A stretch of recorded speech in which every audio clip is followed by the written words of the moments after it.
ఏంద్రా ఇది? ఈ తాగుడేంది? అసలు నువ్వు తల్లివేనా? ఏ తల్లైనా కొడుకు సంతోషం చూడాలనుకుంటుంది. నిన్ను చూస్తేనే నాకు కంపనంగా ఉంది. రుద్ర, ఏంద్రా మాట్లాడు? డాడీ, ఇన్ని రోజులు పచ్చికొండ ఇంద్రానికి కొడుకునని చెప్పుకోవడానికి సిగ్గుపడుతున్నాను.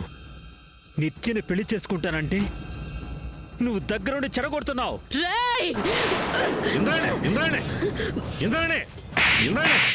నా మాట ఇంద్రాణి, అరే ఇంద్రాణి ఏం చేస్తున్నావే? ఎప్పుడు తాగి తోలి మత్తులో ఉండే నీకు ఆవేశం తప్ప ఆలోచించే బుద్ధి ఎక్కడుండదురా?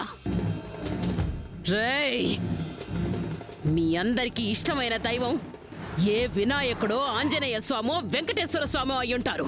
కానీ నాకిష్టమైన దేవుడు ఎవరో తెలుసురా?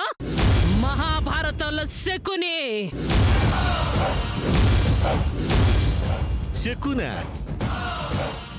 శకుని నీకిష్టమైన దైవం ఏందే?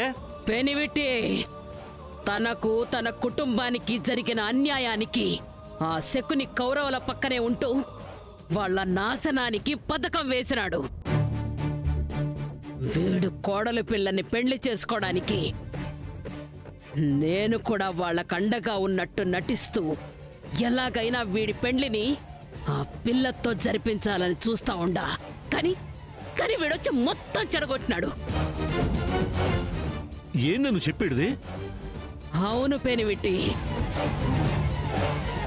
కోడల్ని పెళ్లి చేసుకొనికొచ్చిన సంబంధాలన్నీ చెడగొట్టేడిది నేనే.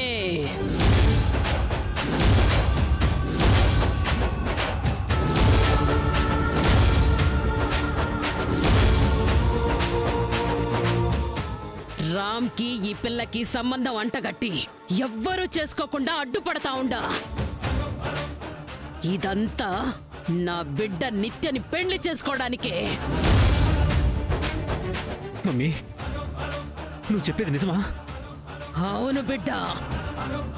ఏ పత్తి కొండలో అయితే పెండ్లి పీటల మీద నీ పెండ్లి చెడిపోయి నువ్వు అవమానాల పాలైనావో, నీ మరదల్ని పెళ్లి చేసుకొని అదే పత్తి కొండలో నువ్వు తలెత్తుకొని గర్వంగా తిరగాల.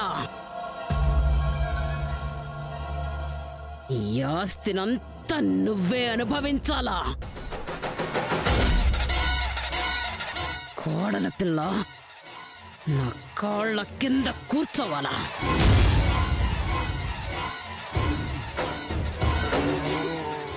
అమ్మా అమ్మా అమ్మా, ఇంద్రాణి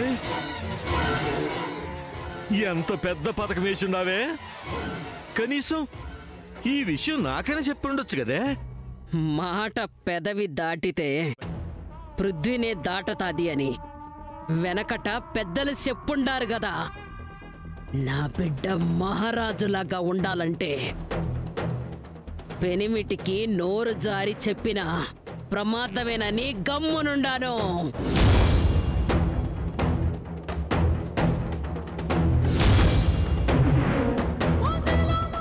రే రుద్ర, అర్థమై ఉండదు కదా? అమ్మ అంతా చెడగొడతా ఉండది.